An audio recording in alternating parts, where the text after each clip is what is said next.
నమస్కారం, welcome to Suman TV. నేను గీతాంజలి. ప్రస్తుతం మనతో పాటు ప్రముఖ జ్యోతిష్యులు బ్రహ్మశ్రీ నందిబట్ల శ్రీహరి శర్మ గురువు గారు ఉన్నారు. వారితో మాట్లాడదాం.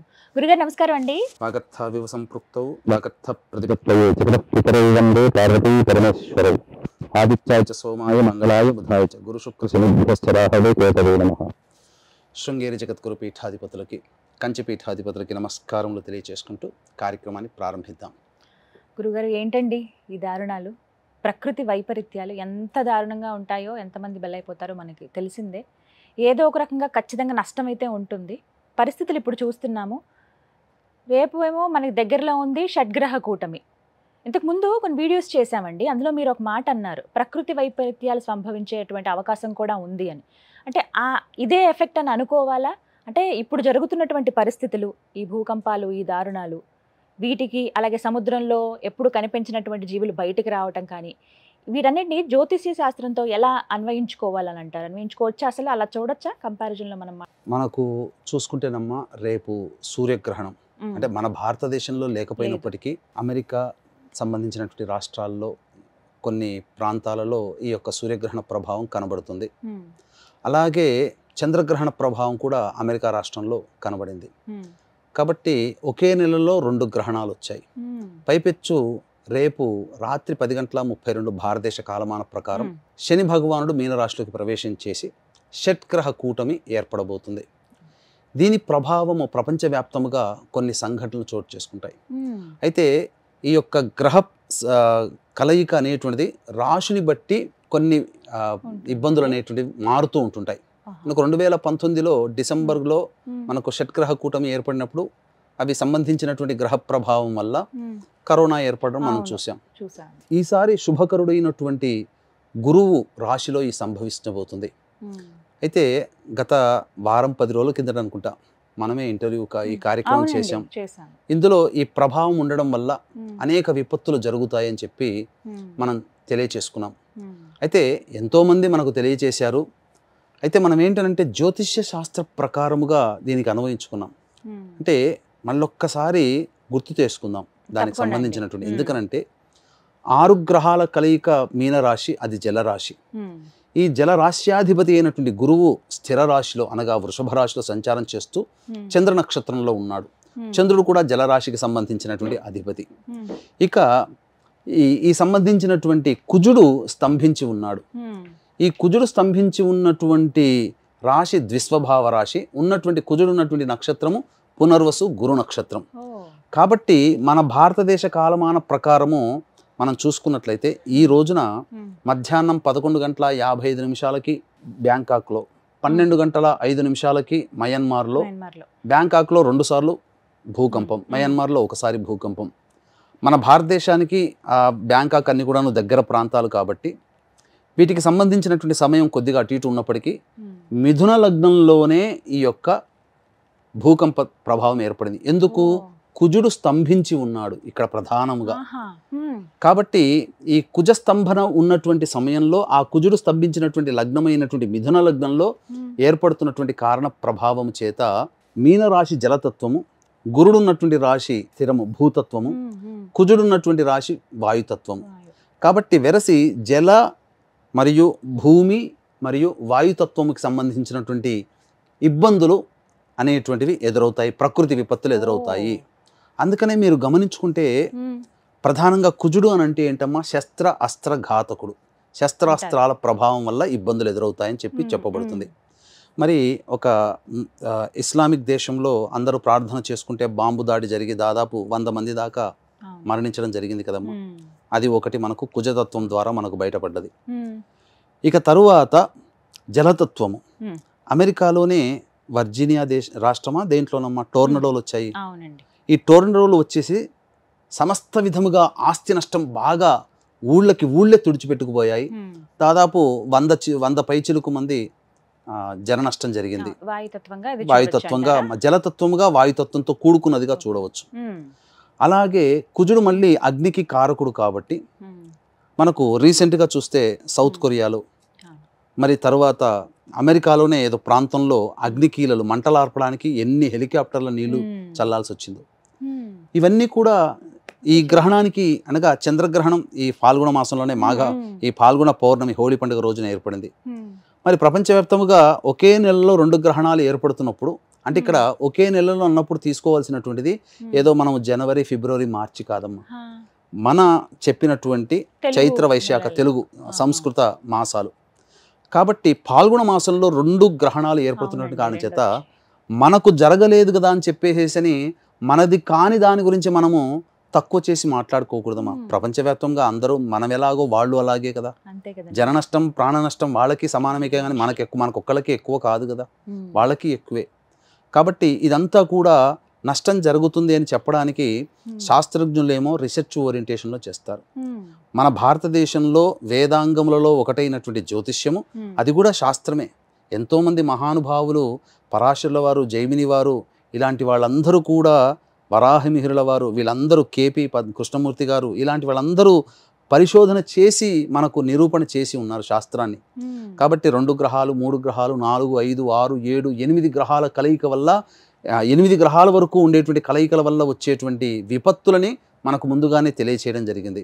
కాబట్టి ఈ షట్ గ్రహ కూటమి ప్రభావం వల్ల ప్రకృతి పరంగా విపత్తులు అనేటువంటి ఉంటాయి.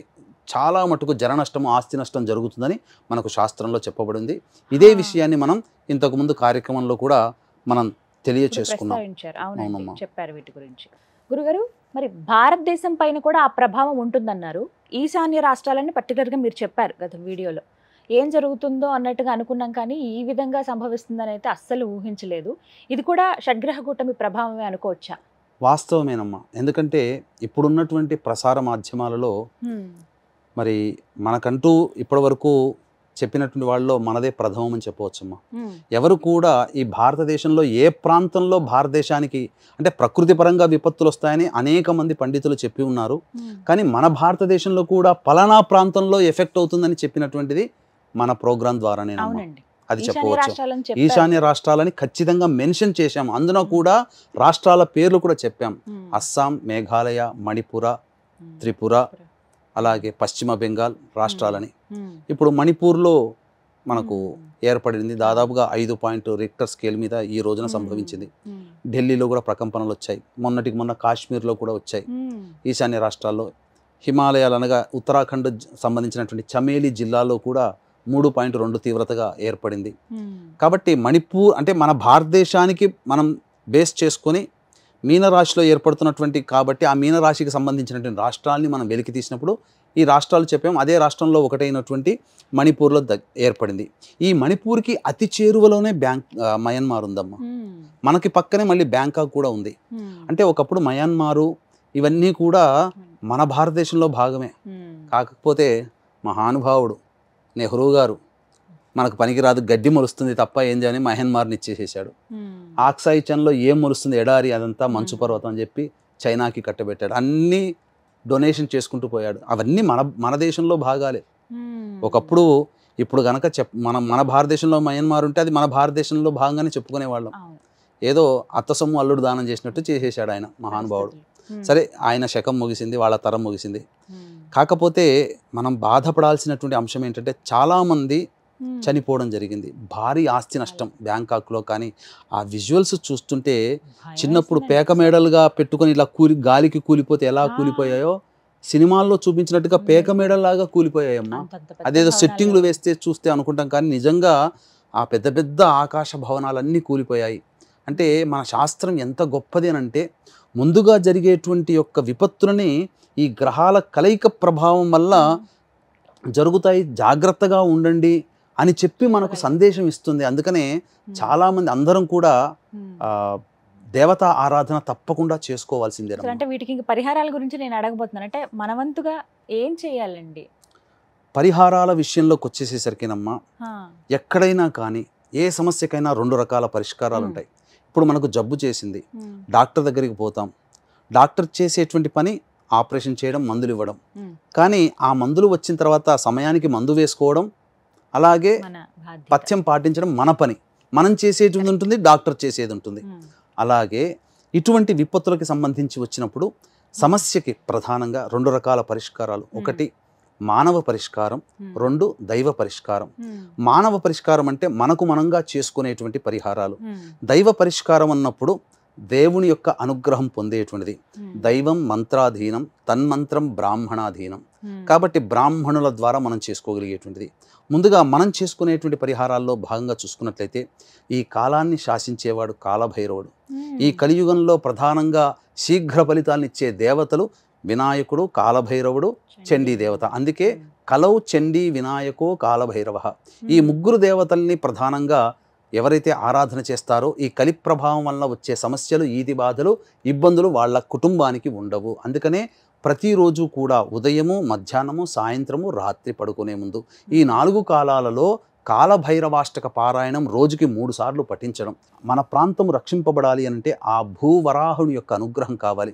కాబట్టి భూవరాహ స్తోత్ర పారాయణము మరియు ఈ యొక్క భూమిని తన పడగ మీద రక్షిస్తున్నటువంటి వాడు ఆదిశేషుడు. కాబట్టి సుబ్రహ్మణ్య భుజంగ స్తోత్ర పారాయణం ప్రతిరోజు కనీసం ఈ 2 భూవరాహ స్తోత్రము, సుబ్రహ్మణ్య భుజంగ స్తోత్రము కనీసం రోజుకి ఒక మారైనా కానీ ఇక నుంచి చేసుకోవాలి. ఎందుకు చెప్తున్నానంటేనమ్మా, నాతో అనేక మంది సిద్ధులతో సాంగత్యం ఉన్నది, నాకు కలిగింది. ఆ సిద్ధ పురుషులు ఎవరు కూడా ప్రసార మాధ్యమంగా బయటికి రారు. వాళ్ళ యొక్క తపోనిష్ట ఉంటుంది. వాళ్లతో సంభాషణలు కొన్ని జరిపినప్పుడు కొన్ని అంతర్గతంగా మర్మగర్భంగా అనేక విషయాలు తెలిసాయి. ఏంటంటే రాబో 2027 లేదా 2028వ సంవత్సరం నుంచి మొదలుకొని ఒక పుష్కర కాలం పాటు అనేక విధాలుగా ప్రకృతి విపత్తులు కలుగుతాయి. అంటే ఒక పుష్కరం అంటే 2028 నుంచి 12 సంవత్సరాలు అంటే 2040 వరకు ఈ భూమి మీద చాలా మటుకు ప్రజలు నష్టపోతారు. భూమి ప్రకృతి విపత్తులకి లోనవుతుంది. శిష్ట రక్షణ, దుష్ట శిక్షణ జరిగి తీరుతుంది. దేవుని అనుగ్రహము, పుణ్యాత్ములు, పుణ్యం చేసుకున్న వాళ్ళు, దాన ధర్మాది కార్యక్రమాలు చేసుకున్న వాళ్ళు, దేవతా కార్యక్రమాలు చేసుకున్న వాళ్ళు, ఏ మతం వాళ్ళైనా వాళ్ళ మతానికి సంబంధించినటువంటి దేవుణ్ణి ఆరాధన విశ్వసించి ఖచ్చితంగా నిజాయితీగా చేసుకున్న వాళ్ళు, దైవ మార్గంలో ప్రయాణించే వాళ్ళు మాత్రమే ఈ భూమి మీద ఉంటారు. చక్కగా 4 రోజుల పాటు జీవితాన్ని గడుపుతారు. పాపాత్ములు ఎవ్వరూ కూడా మిగలరమ్మ. 2040 వరకు ఇది ప్రకృతి మనకు సూచించేటువంటి శాసనం. అందుకనే మీరు చూస్తున్నట్లయితే 2019 కరోనా దారభ్యత ప్రపంచవ్యాప్తముగా అనేకమైనటువంటి ప్రకృతి విలయాలు తాండవించాయి. 2022లో చైనా మన సంబంధించినటువంటి ఈ టర్కీ, సిరియాలో భూకంపం మీకు గుర్తుందో లేదో, 2022 అక్టోబర్ 5వ తారీఖు రోజున ఎప్పుడో సూర్యగ్రహణం ఏర్పడింది. ఆ సమయంలో కూడా మీతో ఒక ప్రోగ్రాం చేయడం జరిగింది. గ్రహణ సందర్భంగా కొన్ని ప్రకృతి విపత్తులు ఏర్పడతాయి. అదే నెలలో మళ్ళీ చంద్రగ్రహణం కూడా వచ్చింది అని చెప్పడం జరిగింది. ఆ తదనంతరమే మళ్ళీ టర్కీ, సిరియాలో భూకంపం ఏర్పడి 50,000 మంది పైచులకు ప్రాణాలు కోల్పోయారు. ఇది రికార్డులో ఉంటుంది. కాబట్టి గ్రహణాల ప్రభావము అనేటువంటిది అంత తేలిగ్గా తీసుకోకూడదు. ఎవరో చెప్తుంటారు సైన్స్లో ఉంటుంది, ఒక భాగం ప్రకృతిలో జరిగేదే, లైట్ తీసుకోండి అని అంటుంటారు. ఆ లైట్ తీసుకోండి అన్నవాడు వచ్చి ఇప్పుడు సమాధానం చెప్పమనండి. రేపు గ్రహణం ఏర్పడుతున్నప్పుడు ఏర్పడే సంఘటన ఏంటిది? ఇది శాస్త్రం కాదా? ప్రభావమేనమ్మా, అంతకు మించి ఇంకేముంటుందమ్మా? ఇంకా ఎలాంటివి చూడబోతున్నామండి? చెప్పాను కదమ్మా, 2028 నుంచి 12 సంవత్సరాల పాటు 2040 వరకు ప్రకృతి విపత్తులు ఏర్పడతాయి. కాబట్టి అందరూ కూడా దేవతానుగ్రహాన్ని పొంది తీరాల్సిందే. అందుకనే ఇవి ఇప్పటి వరకు మానవులుగా చేసుకోగలిగే పరిహారాలు చెప్పాను. దేవతా అనుగ్రహాన్ని పొందే పరిహారాల ద్వారా అనుకున్నప్పుడు ఈ సంబంధించినటువంటి ఎవరైనా కానీ దగ్గరలోని పండితుల చేత అవకాశం ఉన్నప్పుడల్లా కాలభైరవుడు, వినాయకుడు అనగా గణపతి హోమము, చండీ హోమం చేసుకుంటూ ఉంటుంటే ప్రపంచం శాంతిస్తుంది. ముఖ్యంగా దీన్ని దృష్టిలో పెట్టుకుని రేపు గ్రహణం ఏర్పడుతుంది కదా, అలాగే మా పీఠమాధ్వర్యంలో సంకల్ప సిద్ధి సంబంధించినటువంటి సర్వదోష నివారణ హోమాలు అనేటువంటివి చేయించడం జరుగుతుంది. శని మార్పు జరుగుతుంది కాబట్టి మొత్తం 12 రాశిలో జన్మించినటువంటి వాళ్ళకి కూడా ఇబ్బంది ఉంటుంది. కాబట్టి ఈ సంబంధించినటువంటి రేపు సాయంత్రం 7 గంటలకి కార్యక్రమం ప్రారంభమవుతుంది. 6 గంటల లోపల కార్యక్రమాల్లో గోత్రనామాదులు నమోదు చేసుకోవచ్చు. ఇది సర్వదోష నివారణ, సంకల్ప సిద్ధి హోమాలు. ఇప్పుడు ఈ ప్రభావం ఏర్పడిన తర్వాత భగవదనుగ్రహం అందరికీ కలిగించాలనేటువంటి ఒక మరొక సదుద్దేశముతో కాలభైరవుడి యొక్క అనుగ్రహం కూడా అందరికీ ఉండాలి. కాబట్టి ఆ కాలభైరవుడే క్షేత్రపాలకుడుగా ఉండి అనునిత్యము కూడా అక్కడ నిలబడి శాసిస్తున్నటువంటి వాడు. ఆ క్షేత్రము కాశీ క్షేత్రంలో ఏప్రిల్ 18వ తారీఖు నుంచి సంవత్సరం పాటు ఈ కుటుంబ సభ్యుల గోత్రనామాదులతో ఒక్కొక్క క్షేత్రంలో సంవత్సరం పాటు సంకల్ప సిద్ధి, సర్వదోష నివారణ కార్యక్రమాలు కూడా చేయించడం జరుగుతుంది. ముఖ్యంగా మృత్యుంజయ హోమం ఆయుష్ ఉండాలి, ఇచ్చిన ఆయుష్తో జీవించాలి. కాబట్టి ముఖ్యంగా ప్రతి నెల మృత్యుంజయ హోమం ఇలా 12 నెలల పాటు కుటుంబ సభ్యుల గోత్రనామోదులతో సామాన్య మానవుడు కూడా పాల్గొనే విధంగా ఈ యొక్క సంకల్ప సిద్ధి సర్వదోష నివారణ కార్యక్రమాలన్నిటి చేయించడం జరుగుతుంది. కాబట్టి అవకాశం ఉంటే ఆ కార్యక్రమంలో కూడా నమోదు చేసుకోవచ్చు. ప్రతి నెల వీడియోలు కూడా పంపించడం జరుగుతుందమ్మా. సాధారణంగా ఏమైనా గ్రహణాలు అవి ఉన్నప్పుడు 2 నుంచి 3 నెలల వరకు ఎఫెక్ట్ ఉంటుందని అంటారు కదండి మీరు. మరి ఇప్పుడు ఇది గ్రహణం లాగా చూస్తే గనక మనకి లేకపోయినా సరే, ఇప్పుడు అమెరికా ఆ దేశాల దగ్గర గ్రహణం ఉన్నప్పటికీ ఈ ప్రభావం ఎన్ని రోజుల పాటు ఉండే అవకాశం ఉందంటారు? మనం ఇంతకుముందు వీడియోలో కూడా ఇదే స్పష్టంగా చెప్పుకున్నామా, ఈ గ్రహణ ప్రభావం తదనంతరం 2 నుంచి 3 నెలల వరకు ఖచ్చితంగా ఈ ప్రభావానికి గురవుతారు. అందుకనే మనం చెప్పేటువంటి విషయం, ఎందుకంటే చాలా బాధాకరమైనటువంటి విషయం, ఇదేది సంతోషంగా చెప్పుకునేటువంటిది కాదు. ఎందుకంటే 100 మంది ఇప్పుడు చనిపోయినటువంటిది 100 మంది దాకా ఉన్నారు. ఇంకా పూర్తిగా ఆ ప్రభావం నుంచి బయటికి రాలేదు ఇంకా. కాబట్టి ఇంకా 2-3 రోజుల్లో ఎంతమంది చనిపోయారు అనేటువంటిది వాస్తవం అనేటువంటిది ఉంటుంది. ఇంకా మృతుల సంఖ్య ఇంకా పెరిగే అవకాశం ఉంది. ఎందుకంటే శుక్రవారం నాడు పని వేళలు కాబట్టి మధ్యాహ్నం సమయంలో అందరూ ఆఫీసులో వచ్చుకుంటారు. పేక మేడల్లా కూలిపోయాయమ్మా. అసలు భయంకరమైనటువంటి ఎంతమంది చనిపోయి ఉంటారో తెలియదు. భారీ ఆస్తి నష్టం జరిగింది. మళ్ళీ అటువంటి చోట కట్టాలంటే ఎన్ని వేల కోట్ల ఆస్తి సంపద ఆవిరైపోయింది. అంతకు ముందుగానే 1940వ సంవత్సరం నుంచి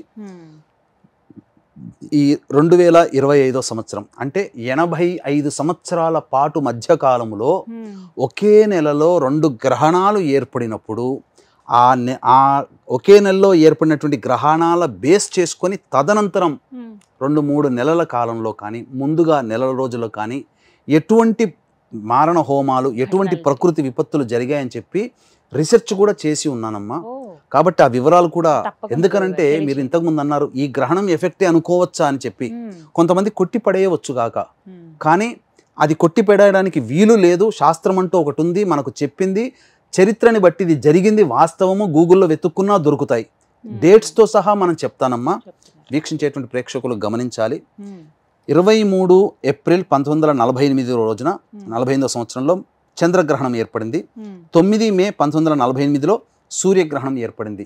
దీని ప్రభావం వల్ల 14 మే 1948లో అరబ్ కంట్రీస్తో ఇజ్రాయెల్ మొట్టమొదటిసారి యుద్ధం ప్రారంభం చేసింది. ఇప్పటికీ కూడా ఆ ఇజ్రాయెల్ దేశం కోసం, ఆ ముక్క కోసం యుద్ధాలు జరుగుతున్నాయి అరబ్ కంట్రీస్తో, ఇజ్రాయెల్తో. 5 సెప్టెంబర్ 1941 చంద్రగ్రహణం, 21 సెప్టెంబర్ 1941 సూర్యగ్రహణం. మనకు చెప్పుకోదగ్గ సెకండ్ వరల్డ్ వార్ ప్రారంభమైంది ఈ 2 గ్రహణాల ఒకే నెలలో రావడం వల్ల. 29 ఏప్రిల్ 1976, 13 మే 1976 అంటే చంద్రగ్రహణము, సూర్యగ్రహణం.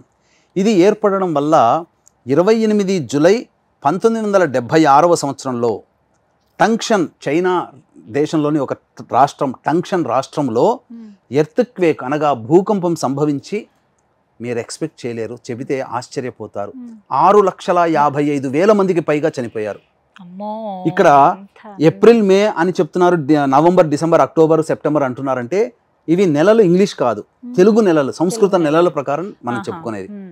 ఇక చూసుకుంటే 15 డిసెంబర్ 1982 సూర్యగ్రహణం, 30 డిసెంబర్ 1982 చంద్రగ్రహణం. దీని ప్రభావం వల్ల 1983వ సంవత్సరం జనవరి, ఫిబ్రవరి, మార్చి అనగా ఇది 2 గ్రహణాలు ఏర్పడినటువంటి కాలం తర్వాత 3 నెలల కాలం వరకు ఉంటుందన్నాను కదా. అందుకనే 82 డిసెంబర్లో 2 నెలలు ఒకే నెలలో 2 గ్రహణాలు ఏర్పడినటువంటి కారణం చేత 83వ సంవత్సరం జనవరి, ఫిబ్రవరి, మార్చిలో అస్సాం రాష్ట్రంలో, మన భారతదేశంలోని అస్సాం రాష్ట్రంలో బోడో తీవ్రవాదుల యొక్క ప్రభావం వల్ల 545 సార్లు అటాక్స్ చేశారు అస్సాంలో. చేయడం వల్ల 5,000 మంది పౌరులు చనిపోయారు. ఇది రికార్డు మనకు తెలిసి ఉంది. 30 అక్టోబర్ 2005 సూర్యగ్రహణం, 17 అక్టోబర్ 2005 చంద్రగ్రహణం. దీని ప్రభావం వల్ల 8 అక్టోబర్ 2005లో కాశ్మీర్లో భూకంపం సంభవించి 1,00,000కు పైగా చనిపోయారు. 30 డిసెంబర్ 2009 చంద్రగ్రహణం, 15 జనవరి 2010 సూర్యగ్రహణం. దీనివల్ల హైతీ దేశంలో ఎర్త్క్వేక్ వల్ల అనగా భూకంపం వల్ల 2,00,000కి పైగా చనిపోయారు. అలాగే మొన్నటికి మొన్న మనం గ్రహణం దీనికి చేశాం. అవునండి, చేసింది ఏది 2022 అక్టోబర్ సూర్యగ్రహణం చేసినప్పుడు ఈ ప్రభావం ఉంటుంది, జాగ్రత్తగా ఉండండి అని చెప్పాం.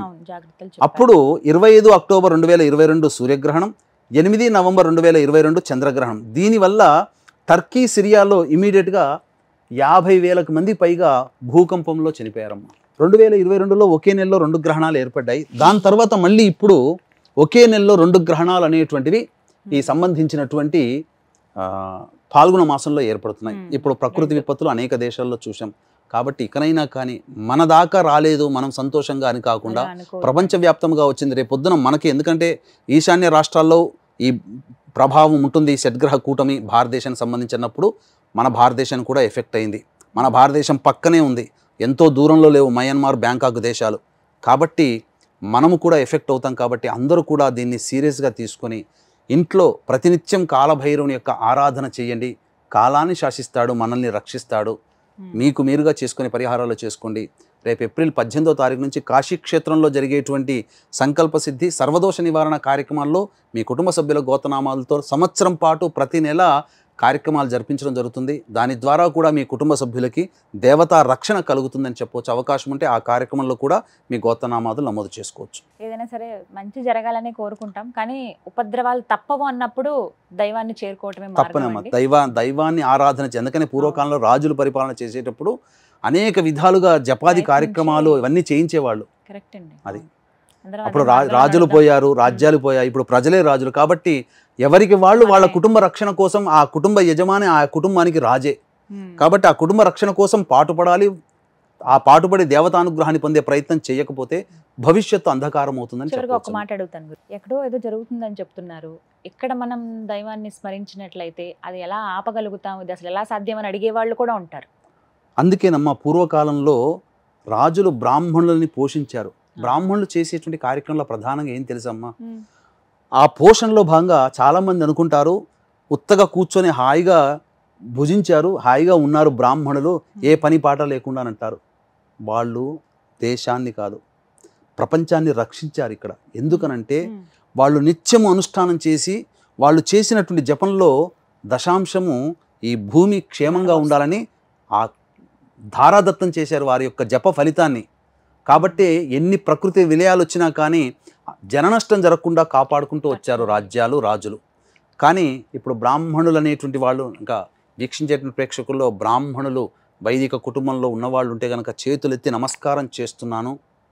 ఇది నా మాటగా కాదు, దైవం మాటగా భావించి మీరు నిత్యం చేసేటువంటి యొక్క గాయత్రిలో ఒక 108 సార్లు ఇక నుంచైనా కానీ ఈ ప్రపంచవ్యాప్తంగా మన వాళ్ళందరూ క్షేమంగా ఉండాలనే ఉద్దేశంతో ఒక 108 సార్లు బ్రాహ్మణుగా పుట్టినందుకు బ్రాహ్మణ కర్తవ్యంలో పురోహితము, ప్రజల్ని మంచిగా చూడడం, మంచిని కోరుకోవడం. కాబట్టి ఒక గాయత్రి చేసుకునే దాంట్లో 108 సార్లు చేసినటువంటి గాయత్రిని ప్రపంచ క్షేమం కోసం, ప్రకృతి విపత్తులు రాకుండా ఆ యొక్క ఫలితాన్ని ధారాదత్తం చేయండి భూమికి. తద్వారా ప్రకృతి విపత్తులు రాకుండా మనం అందరం కాపాడుకుంటాం. బ్రాహ్మణులుగా మనకిచ్చినటువంటి సంబంధించినటువంటి భగవంతుడు ఇచ్చినటువంటి అవకాశాన్ని సద్వినియోగపరుచుకొని ఈ జన్మ చరితార్థం చేసుకుందాం. ఆ విధంగా చేసుకుంటే మన మీద పెట్టినటువంటి శాస్త్రం ఏదైతే మనకు ఒక అధికారం ఇచ్చిందో ఆ అధికారాన్ని చక్కగా నిర్వర్తించుకున్న వాళ్ళమని చెప్పవచ్చు.